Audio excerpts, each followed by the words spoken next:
introduction to one of my favorite people on earth, Mr. Stephen Oliver, who is with the Advisor Marketing Podcast. Now, Stephen is a true maverick, and I mean that in every sense of the word.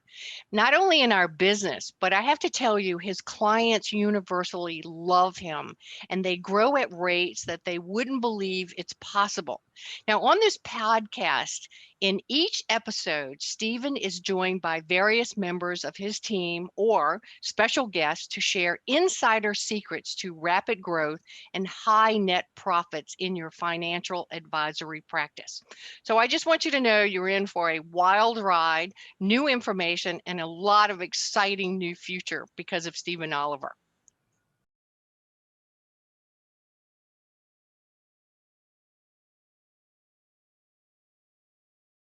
So our topic today is, if you're looking at an existing practice, and let's say that you're fairly established, where do you start first? Where is the low-hanging fruit? And as we work with clients, I think they all think that we're going to go create some new big marketing deal, and we're going to go build a social media thing, build an online presence, do all this other stuff, and we do all that. It's just that I always think about, and it's again, this was a great quote. One of our former clients is our current client was talking to him and said, "Well, what do these guys do?" And he goes, "Well, he found money laying around my business that I didn't know was there." I thought it was a great line. In fact, I had another story like that where a prospective client talked to another current client, and he said, "Well, they sure turn shacks into mansions." I thought that was a great line too. I hadn't heard that one before. But most people have more money laying around, metaphorically on the floor, than they're picking up. And the money tends to be in lists, right? It tends to be in, who do I have that's in the CRM, on an Excel file or on pieces of paper, that raised their hand that I didn't end up with as a client? Who is it that I maybe used to have as a client who's not currently a client? What do I have buried in my client list who perhaps could buy more? Perhaps I'm not managing their assets. I just sold them an annuity or an insurance policy, or I could generate referrals from. And we tend to start with what are your current resources, and there's more to it than that. But let's talk about that. Yeah, and I think that one of the things that we want to make sure we do when we take on a new client is get them to a place where they can get results quickly. Yeah. And to set up, we want to build out a really robust system for them to get more clients on a regular basis and make sure they get the most efficiency with each client. So they make the most per client, they get the most assets under management per client, and they keep them the longest. So we want to do all of that. But one of the first lines of attack should be, where is the quickest way that they can get new clients? And what they think is I got to go out there and get more clients. I got to go outside of my own business and get clients. And what you're saying is, and what's really important is, it's already there. And it's already there in past clients. So we want to make sure that you understand these basic concepts so that you can do a good job of marketing. And what we kind of hear all the time is, I did this marketing and I got a bunch of prospects and leads. I called them a couple times, and I got a few clients from it, and that was the end of it. Well, okay, you called them a couple times, and you assume from calling them a couple times, and because they didn't answer the phone, that therefore they're never going to be interested in working with you. Well, there's lots and lots and lots of reasons why they didn't answer the phone. They were busy. You just didn't call them at the right time. It wasn't the right time for them in their life. There's all kinds of different reasons why that wasn't the right time for them to work with you. Or they just didn't answer the phone because they were busy or whatever. And we got to understand that those people are worth their gold mine, and we've got to get back to them right away. So when we start working with a client, that's a big line of attack. So we can we want to go over what the idea behind the different levels of prospects and clients that you might have out there are. Yeah, I on the line of topic that you were just talking about there is, I told you about the conversation I had, and it's very sharp gentleman, high producer, coming from being captive in a big life insurance company into being an independent RIA. And he was just learning direct response marketing and it studied a lot of, fairly smart people. But he says to me, I said, so you have a new prospect, what do you do with them?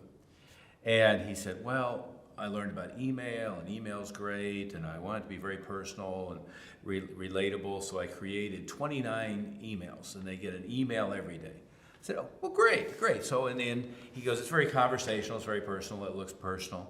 And I was like, great. Good so far? Yeah, good so far. And I said, what happens after 29 days? He goes, oh, I wipe them off the list because obviously they're not interested. Yeah.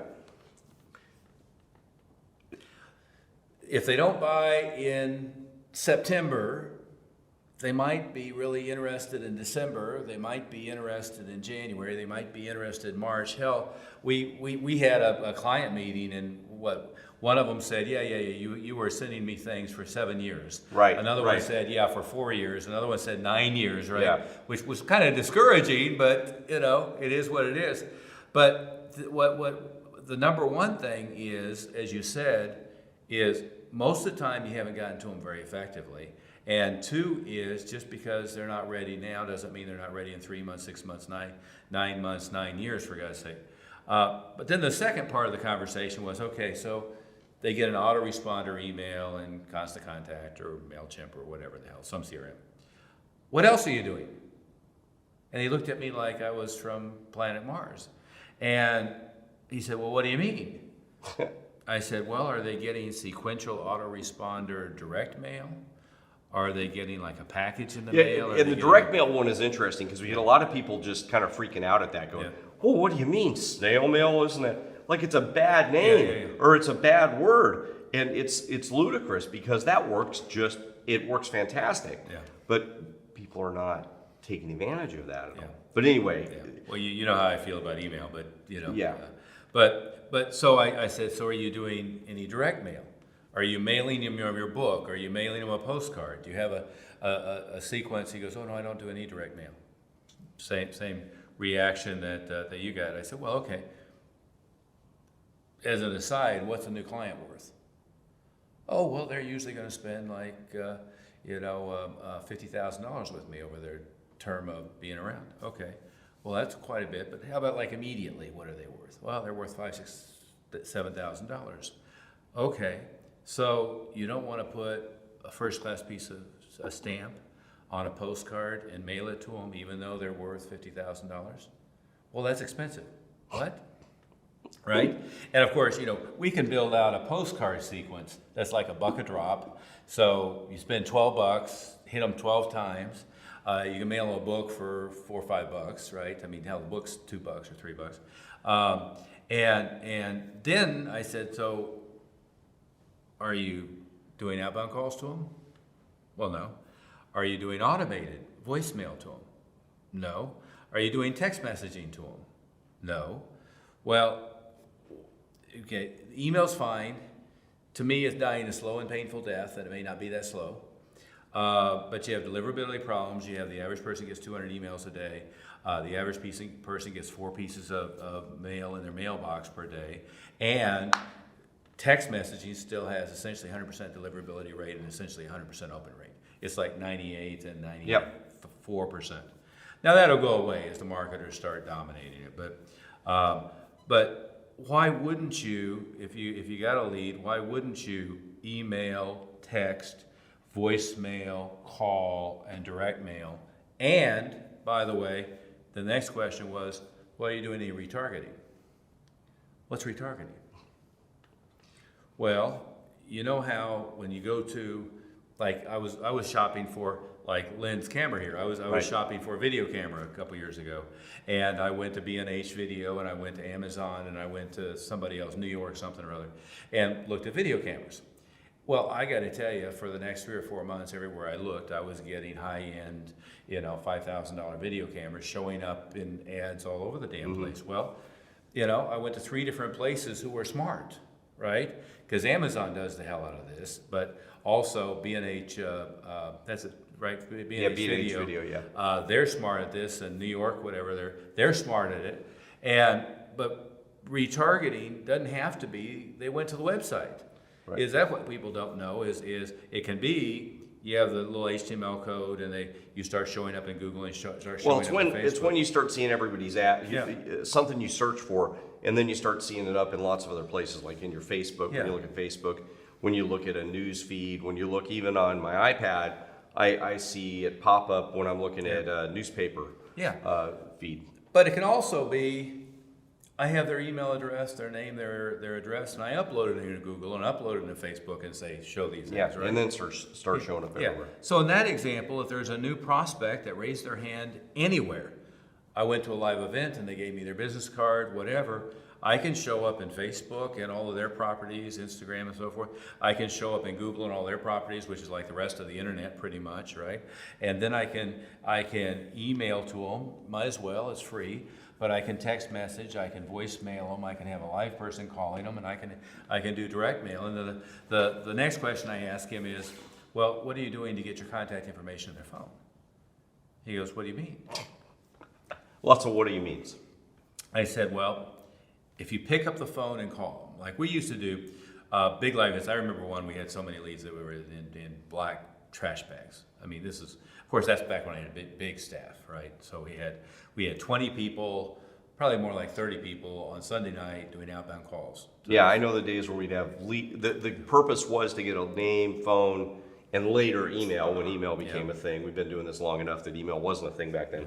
But it used to be you'd get your Pre-email, name. yeah. It used to be you just get their name and phone number, and then you'd call them, and that's when people answered their phone. Now they don't. Yeah. Different strategy now, but Yeah. but when you call them, they follow up with what.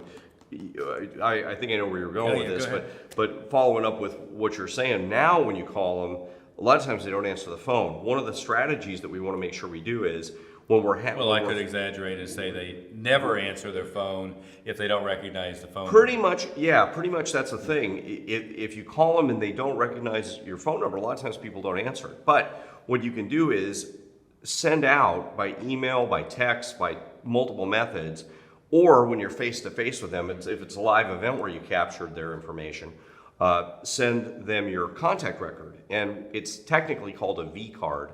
But it's just your, from your iPhone. You know what's new?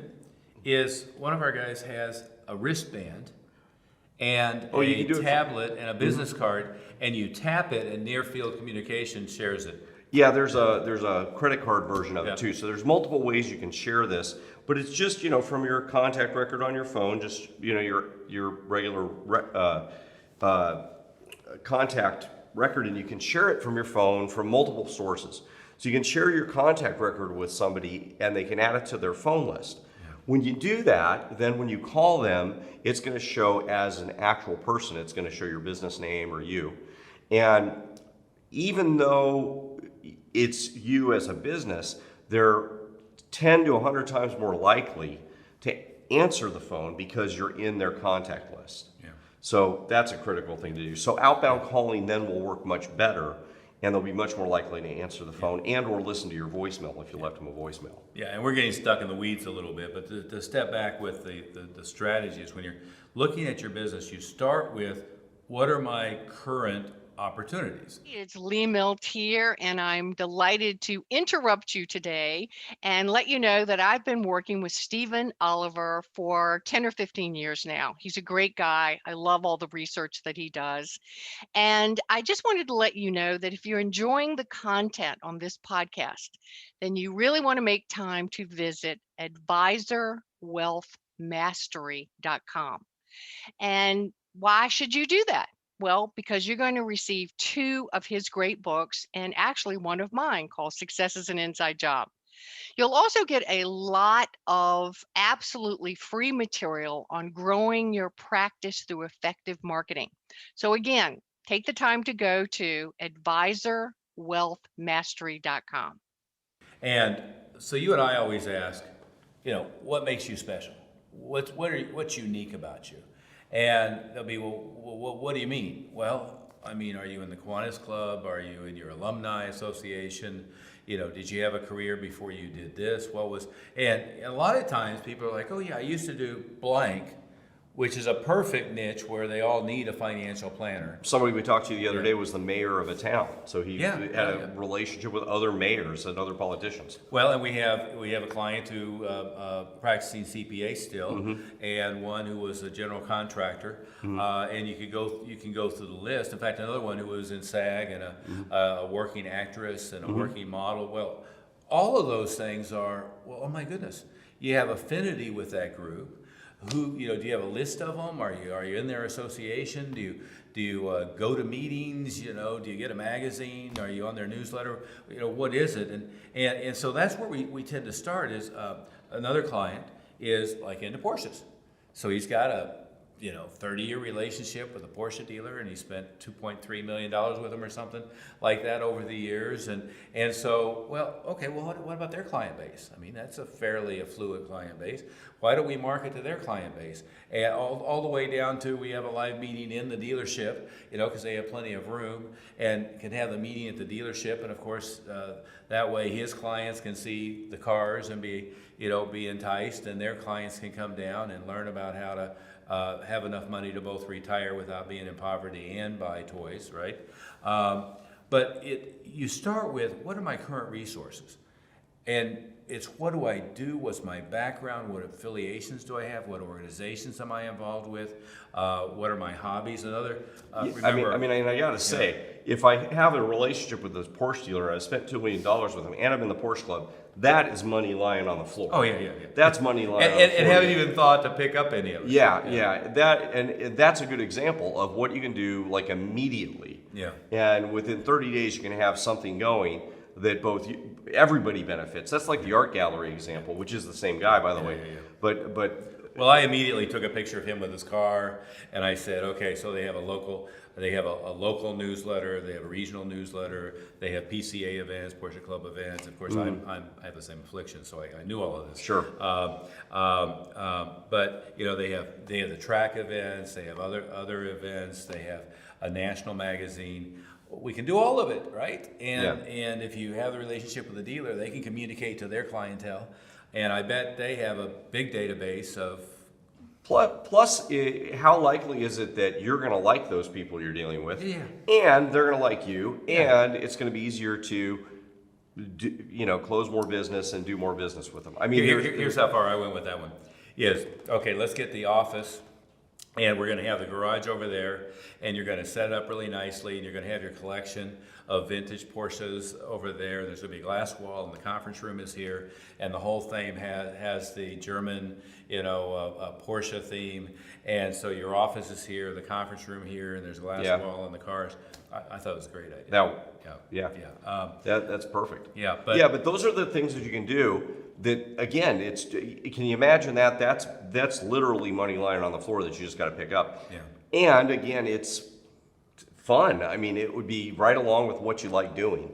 Yeah. Well, and again, it's not the I'm no worse than anybody else syndrome. It's what makes you interesting. Remember, we have another client who's we were going through the same set of questions, right? What do you do? What makes you unique? One thing or another. And he goes, well, that I'll admit to. Yeah. I said, well, don't tell me any sexual perversity. Right. Or anything, but, Don't do those. But he's into Star Wars. And I mean, he's a Star Wars geek, right? So he goes to the conventions, and he's got a room in his house with like every Lego Star Wars thing on shelves and so forth. Well, it's not me, Of course, I'm a Trek guy, right? But there's a whole bunch of people who are into that, right? And there's a bunch of other people like me. I mean, I'm in his target audience.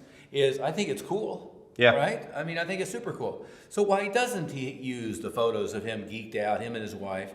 He has all these pictures of he's dressed up like, well, not the Wookiee. I was telling him I want him dressed up like the Wookiee, but he's dressed up like Han and different guys, and he's going to Comic-Con. I think he had a background of him in the Millennium Falcon. Yeah, right. Yeah. But why not go full hog on that? Right. And most people, you and I started calling it the oak dress or the oak desk with a J.C. Penney suit. Right. I mean, it seems like every financial advisor is the same picture. If you look like everybody else, you're just going to be everybody else. Yeah. And then you're marketing by zip code. Exactly. Or you're getting prospects by zip code, and that's That's just stupid. It's never gonna be a big growth strategy. Yeah, yeah. Well, and nor loyalty, nor referrals, nor anything else, right? I mean, I don't want to go to a luncheon with my friends and say, I got this new financial advisor. Oh my good, he's got this designation, he's got a CACP, I'm going to butcher these, a CFP, and a C, da-da-da-da-da. Well, they don't know or give a shit about any of that stuff, right? But if I say, oh yeah, I worked with my advisor today, and he's such a Star Wars geek, and by the way, he's really sharp at this stuff. He wrote the book on it, but he's so cool. You'd love to meet him, right? I went to my advisor today, and he just came from the day at the track, and they were doing this stuff, and he had driven up his new turbo, right? I mean, whatever it is you got to be interesting. There's got to be. And you bring up a good point. We want you to be interesting, and we want you to build authority. Right. The way you build authority, you have to have, just like we talked about in other segments, your qualifications are very important, and you have to have those. Just like if you were a medical doctor, you'd have to be an MD. If you were an orthopedic surgeon, you'd have to have those qualifications. But you need to be interesting for a certain reason, like we're talking about. But you build authority possibly because you wrote a book, and we help. You can go have the book ghostwritten, but you could write a book. You have white papers. You have other pieces that you've done you were that on build TV, authority. You were in the you paper. were on TV. You had magazine talked. covers. And those don't have to be. You don't have to be the most extrovert guy. You don't have to be the best writer. But you need to build authority for those reasons that are also a unique thing. So this uniqueness is personality. That doesn't have to be, you don't have to be Tony Robbins, you don't have to be outgoing, you don't have to be a performer, but you can build this personality thing based on who you are. And maybe some of you might think, well, I don't have much personality. Okay, we can help you with that. But then also build authority around who you are as well. It's not because you have more letters after your name as much as, I mean, I have a PhD, you hear me, I mean, I only say that because that doesn't really it doesn't really do anything except maybe in a particular niche as an MBA. I tell everybody MBA stands for more bad answers, and PhD is piled higher and deeper. Exactly. Yeah. I mean, it doesn't change anything. The authority's built in certain things you've done, or in some uniqueness in other areas, and that's really important. And frankly, if we were talking to doctors, it'd be the same thing. Oh, yeah. People usually pick doctors by zip code, for goodness sake, and which insurance is covered, which one is covered by your insurance. That's kind of a lousy way, if I was a doctor, to get business. Back when we were in franchising with both feet and up hip deep, we had the most expensive franchising lawyer in, I don't know, a 10-state area with Perkins Coie. But they were into mountain biking and hiking, and there was this uniqueness to who they were, right? And even their office. I mean, you walked in their office, it was kind of laid back, and it was fun. And most of the time you were there was a birthday cake for one of the associates and stuff. And it wasn't like white shoe, boring, oak panels, and nobody has any personality. My other friend Lorenzo, he's a very highly paid attorney, but he also is into mariachi. He's a musician, so he's put out CDs and he travels around playing with a mariachi band. But it's like cool, right? Yeah.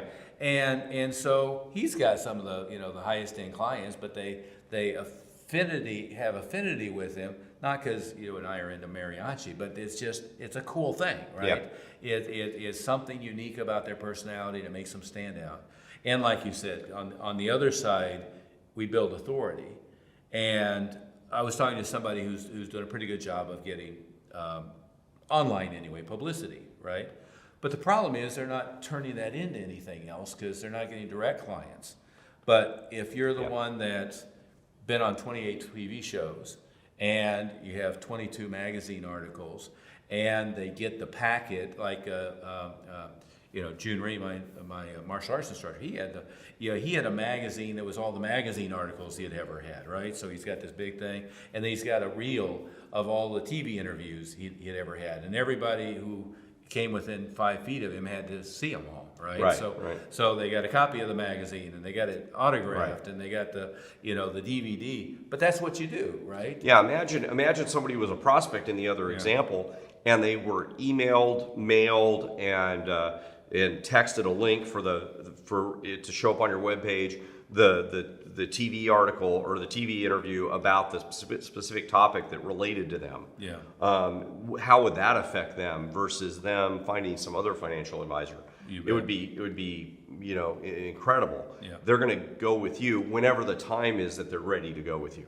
So the statistic we heard recently was 60% of people are looking for or unhappy with their current financial advisor, and half of those are actively moving. Thinking of moving. So you've got a lot of opportunity out here, but you've got to not be the same as everybody else.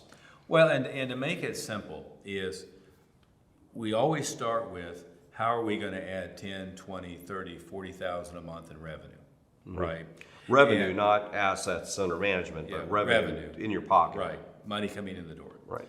And then how are we going to do that in the least expensive way possible? And that's picking up the money that's on the floor that nobody knew was there without somebody like us looking at the practice and showing it to you in many cases. But then it's, what list do I have, right? Do I have a list of people who've raised their hands? Do I have a list of people who are referrals? Do I have a list of people that I talked to and didn't turn into clients? Do I have a list of people who used to be clients who aren't clients now?